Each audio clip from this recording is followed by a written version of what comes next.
Hello అండి, welcome back to my channel. అందరూ ఎలా ఉన్నారు, బాగున్నారా? సో ఈరోజు వీడియో వచ్చేసి ఏంటంటే ఈవినింగ్ మా బాబు వచ్చేసి ఫాస్ట్ ఫుడ్ అడిగాడండి.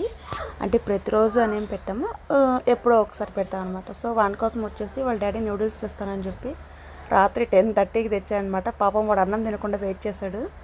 సో ఫైనల్గా అయితే ఈ నూడిల్స్ తెచ్చారు. ఏంటని చూస్తే దాంట్లో గోబీ నూడిల్స్ వచ్చాయన్నమాట.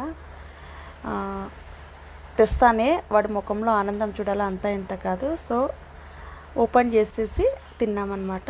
టేస్ట్ అయితే బాగానే వచ్చింది. 10:30 ఆ టైంలో ఇంకెలా చేస్తారు చెప్పండి. సో ఆ టైంలో దొరికిండేదే గ్రేట్ కదా, అందుకని చెప్పేసి వాడు సరిపెట్టేసుకున్నాడు. చూసారు కదా, ఫైనల్గా మా అమ్మాయి వచ్చేసింది తినడానికి. దానికైతే ఎక్కువ పెట్టలేదు, కొంచెం లిటిల్ బిట్ పెట్టేస్తాను, ఇంకా పక్కకి వెళ్ళిపోయింది అనమాట. మరి ప్లేట్ పీకడానికి వస్తుంది. సో నా ఛానల్ కనుక ఫస్ట్ టైం చూస్తున్నట్లయితే ఖచ్చితంగా సబ్స్క్రైబ్ చేసుకొని లైక్ చేసి షేర్ చేయండి, కామెంట్